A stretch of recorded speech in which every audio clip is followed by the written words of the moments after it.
Every Thanksgiving, my entire family gathers at my grandparents' house in Ohio. The smell of apple pie fills the air. Cousins laugh in the living room. But for as long as I can remember, I always felt like the outsider looking in. My family was the poor branch. My cousin Derek and his mother, Aunt Patricia, never let me forget it. They called me the family joke. But this year I knew something that would change everything. Before I tell you what happened next, let me know where you are watching from today. If stories about turning the tables on those who look down on you resonate with you, hit that like button and subscribe. Now, let me take you back to where it all began. My name is Anthony, and I grew up in a small town about 40 miles outside of Columbus, Ohio. My father worked as a mechanic at a local auto repair shop. He was not the owner. He was just one of 3 guys who showed up every morning at 7 hands already stained with grease from the day before. My mother worked as a cashier at the grocery store on Main Street. She stood on her feet for 8 hours a day, scanning items and bagging groceries, always with a smile, even when her back ached. We lived in a small 2-bedroom house on the edge of town. The paint was peeling on the outside. The furnace made strange noises every winter. My parents shared one bedroom and I had the other. It was not much, but it was home. We drove an old sedan that my father kept running through sheer willpower and spare parts he found at the junkyard. My mother had a younger sister named Patricia. When they were growing up, they were close, but somewhere along the way, their lives took very different paths. Aunt Patricia married a man named Richard, a successful lawyer who worked at a big firm in the city. They lived in a gated community with manicured lawns and houses that looked like they belonged in magazines. They drove luxury cars. They took vacations to Europe. They sent their son Derek to private school. Derek was my age. We were born just 3 months apart, but that was where our similarities ended. Derek had everything I did not. He wore designer clothes. He had the latest video games. He went to summer camps that cost more than my father made in a month. And every time our families got together for holidays, I was reminded of exactly where I stood. The Thanksgiving and Christmas gatherings at my grandparents' house were supposed to be happy occasions, but for me they were exercises in endurance. Aunt Patricia would arrive in her expensive car wearing jewelry that sparkled under the lights.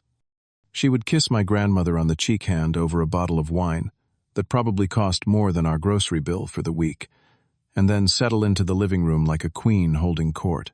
The conversations always turned to Derek, his grades, his achievements, his soccer trophies, his piano recitals. Aunt Patricia would go on, and everyone would nod and smile and tell her how wonderful her son was. And then inevitably, someone would turn to me. I remember one Christmas, when I was about 12 years old. I had worn my father's old winter jacket to the gathering because my own coat had a broken zipper, and we could not afford a new one. It was a bit too big for me, and the style was outdated. But it was warm, and my father had been so proud to give it to me. Derek noticed immediately. He pointed at me from across the room and laughed. "Did you get that from a garage sale?" he asked loudly enough for everyone to hear. Some of the adults chuckled uncomfortably. Aunt Patricia did not scold her son. Instead, she smiled and said, "Well, not everyone can afford the finer things in life." I looked at my mother. She had her head down, staring at her hands folded in her lap. She did not say anything. She never did. And in that moment I felt a mixture of shame and anger that I did not know how to express. I wanted to defend myself. I wanted to defend my parents. But I was just a kid, and the words would not come. The name that would haunt me for years came about 2 years later. I was 14 years old. It was Thanksgiving, and after dinner my grandfather asked all the grandchildren what we wanted to be when we grew up. It was supposed to be a fun conversation, a way for the older generation to connect with the younger one. Derek went first. He puffed out his chest and announced that he was going to be a lawyer just like his father. Everyone clapped. Aunt Patricia beamed with pride. Richard nodded approvingly and said that Derek already had what it took to succeed. Then it was my turn. I had been thinking about this question for a while. I had seen how hard my parents worked and how little they had to show for it. I did not want that life. I wanted something more. So I took a deep breath and said that I wanted to start my own company someday. The room went quiet for a moment. Then Aunt Patricia laughed. It was not a kind laugh. It was sharp and mocking. With what she asked, "Your father can barely keep his garage running." She looked around the room as if expecting everyone to join in on the joke. And they did. Not everyone, but enough. Enough laughter to make my face burn with humiliation. Derek leaned over to his friend who was visiting and whispered something. Then he looked at me and said, "I guess every family needs a joke. The family joke." That was what they called me from then on. Not to my face, usually. But I would catch snippets of conversations. I would see the pitying looks. I would hear Derek use the phrase at subsequent gatherings, always with that smug smile on his face. The name stuck, and every time I heard it, something inside me hardened. I stopped looking forward to family gatherings. I started making excuses to avoid them. I buried myself in schoolwork, not because I loved studying, but because I needed to prove to myself that I was more than what they thought of me. My mother knew what I was going through. Late at night, when my father was already asleep, she would come to my room and sit on the edge of my bed. She would stroke my hair and tell me that she believed in me. One day she would say, "You will show them. One day they will see what I see." I held on to those words. They became my fuel. I did not know how or when, but I promised myself that I would prove them all wrong. After high school, I did not have the grades or the money to attend a prestigious university. Derek went to an expensive private college on the East Coast, fully funded by his parents. I enrolled in the local community college because it was all my family could afford. Even then, I had to work to pay for my books and contribute to household expenses. I held 3 part-time jobs during my college years. In the mornings before class, I delivered newspapers. In the evenings, I worked as a busboy at a restaurant downtown. On weekends, I cleaned offices in a commercial building. I slept about 5 hours a night. I ate cheap food. I wore the same clothes until they wore out. There were nights when I sat in my old car in the parking lot of the restaurant, eating a cold sandwich because I could not afford to buy dinner, and I would look up at the stars and wonder if it was all worth it. I would think about Derek in his fancy dorm room, probably complaining about the quality of the dining hall food, and I would feel that familiar anger rise in my chest, but I never let it consume me. I channeled it into my work. I graduated from community college with good grades and transferred to a state university to finish my degree. I majored in business administration because I still had that dream of running my own company someday. After graduation, I was $22,000 in debt from student loans. Derek, meanwhile, had graduated debt-free and was preparing to follow in his father's footsteps by attending law school. Aunt Patricia made sure everyone knew about it at every family gathering. I got my first real job at a small logistics company about an hour from my hometown. The pay was modest. The work was hard. But I threw myself into it with everything I had. I arrived early. I stayed late. I volunteered for projects that no one else wanted. I asked questions. I learned everything I could about the business. After 3 years, I was promoted to team manager. It was a small step, but it meant everything to me. For the first time in my life, someone in a position of authority looked at me and saw potential instead of a joke. In my new role, I started noticing inefficiencies in the company's operations. Deliveries were being delayed because of poor routing. Inventory was getting lost because of outdated tracking systems. I put together a proposal for improvements and presented it to the regional director. I was terrified. I was just a young manager with no fancy degree and no connections. But I believed in my ideas. The director was impressed. He gave me the green light to lead a pilot project implementing my suggestions. For 6 months, I worked harder than I ever had before.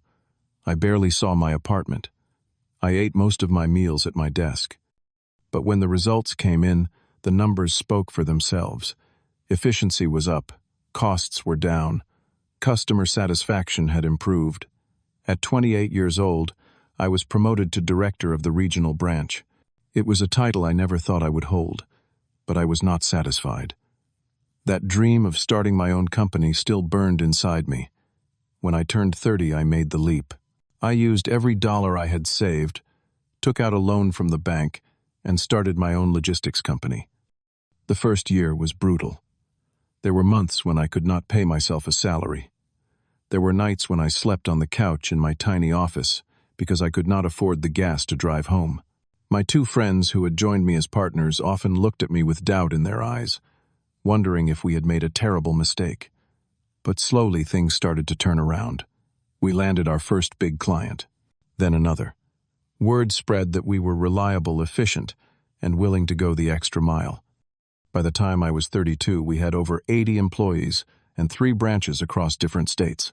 I bought my parents a new house, the kind with a yard and a garage where my father could tinker with cars as a hobby instead of a necessity.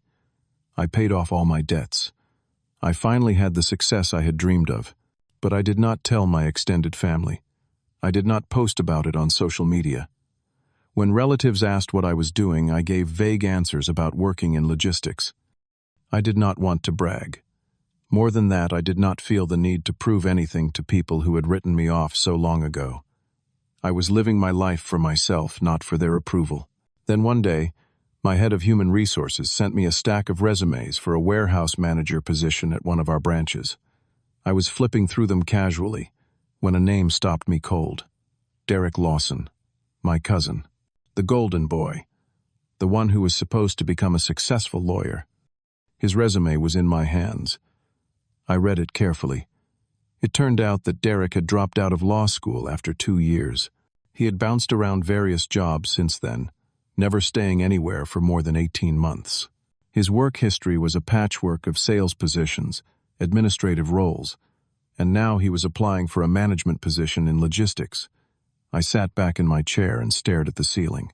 Derek had no idea that the company he was applying to belonged to me. I had deliberately kept my name off the public-facing materials. The company was called Apex Logistics Solutions, not Anthony's company. There was no reason for him to connect the dots. For a long time, I thought about what to do. Part of me wanted to reject his application outright. Let him feel what it was like to be dismissed without a second thought. But that was not who I wanted to be. I had not built this company on pettiness and revenge. I had built it on hard work and fairness. So I made a decision. I would not interfere. Derek would go through the same interview process as everyone else. If he was qualified and performed well, he would be hired. If not, he would be rejected on his own merits. I removed myself from the hiring committee for that position to avoid any conflict of interest. A few weeks later, I received notification that Derek had been hired as a warehouse manager at our branch in Indiana. He had passed the interviews. He had the job. And he still had no idea who really owned the company. I made sure to keep it that way. I watched from a distance as reports came in about his performance. He was adequate.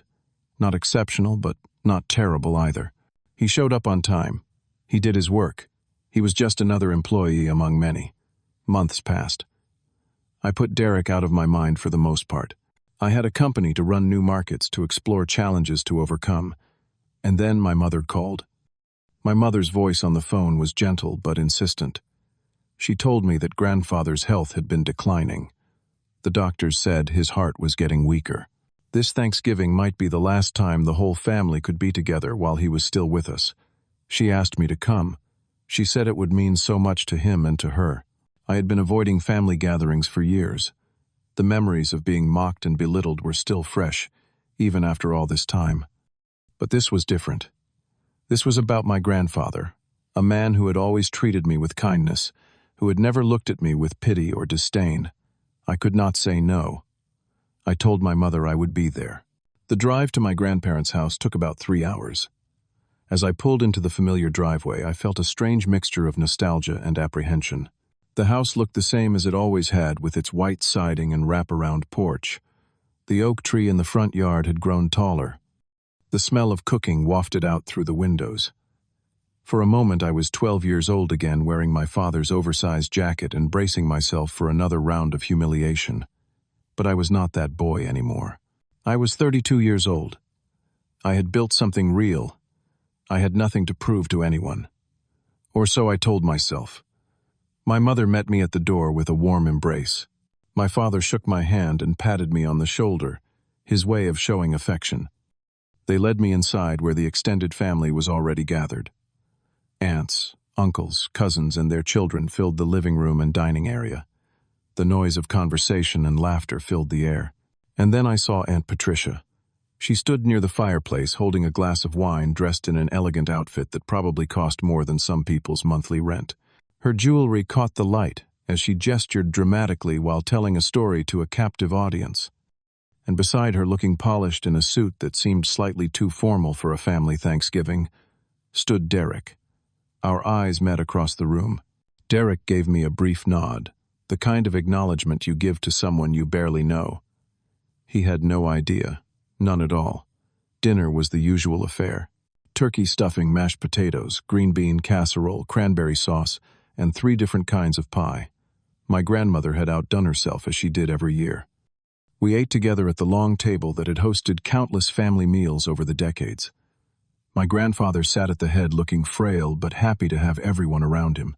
After dinner, we migrated to the living room for coffee and dessert. This was when the real performances began. Aunt Patricia positioned herself in the center of the room, ready to hold court. She started talking about Derek almost immediately. "Oh, you would not believe how well Derek is doing," she announced to anyone who would listen. "He just got a wonderful new position at a major logistics company, a management role." She beamed with pride. "He is climbing the ladder so fast.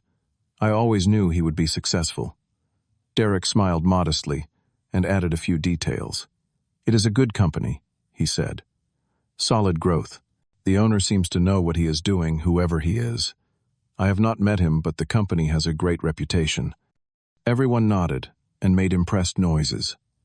Some of my uncles asked Derek questions about the job, about his responsibilities, about his plans for the future. Derek answered confidently, painting a picture of himself as a rising star in the corporate world. Then Aunt Patricia turned her attention to me. I knew it was coming. I had been waiting for it since I walked through the door. "And how about you, Anthony?" she asked with that familiar tone of condescending pity. "Still doing your little logistics thing," she smiled sweetly. "Not everyone can be as ambitious as Derek, but I am sure you are doing fine in your own way." Derek chuckled. "Some of us actually made something of ourselves," he said, just loud enough for the room to hear. I saw my mother stiffen beside me. She opened her mouth to say something to defend me, like she always wished she could. But I placed my hand gently on her arm and shook my head slightly. I did not need defending. Not anymore. I smiled politely and said nothing. But inside, something had shifted. I had planned to keep my secret indefinitely. I had no desire to brag or show off. But there was something about the way Derek dismissed me, the way Aunt Patricia looked at me with that mixture of pity and superiority that made me reconsider. Aunt Patricia kept talking, providing more details about Derek's job. She mentioned the company name, Apex Logistics Solutions. She talked about how impressed she was with their growth, their reputation, their success. And the whole time Derek nodded along, basking in her praise. My grandfather caught my eye from across the room. He gave me a small, knowing smile. He had always believed in me, even when no one else did. I waited for a natural pause in the conversation. Then I leaned forward slightly and addressed Derek directly. "So," I said casually, "tell me more about this company." "Apex Logistics, right?" Derek looked pleased that I was showing interest. "Yeah," he said, "they are one of the fastest-growing logistics companies in the Midwest. Started small but expanded rapidly over the past couple of years. Smart leadership, apparently." I nodded thoughtfully. "And you said you have never met the owner?" Derek shook his head. "No, he stays pretty hands-off with the day-to-day operations at the branches. I just know he built the company from nothing. Started with almost no money and turned it into something big." "I see," I said. I paused for a moment, then asked, "Have you ever wondered who signs your paycheck?" Derek looked confused by the question. "The finance department handles that," he said with a shrug. Why, I pulled out my phone slowly and opened my email. I scrolled to a recent message from our finance team and turned the screen toward Derek. "Do you see that signature at the bottom?" I asked. "The one that authorizes all salary payments for the company." Derek squinted at the screen. His face went pale.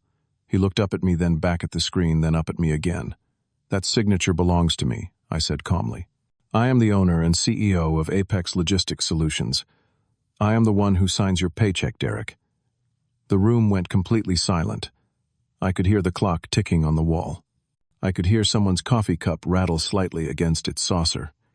Aunt Patricia's mouth opened and closed several times, but no words came out. She looked like a fish gasping for air.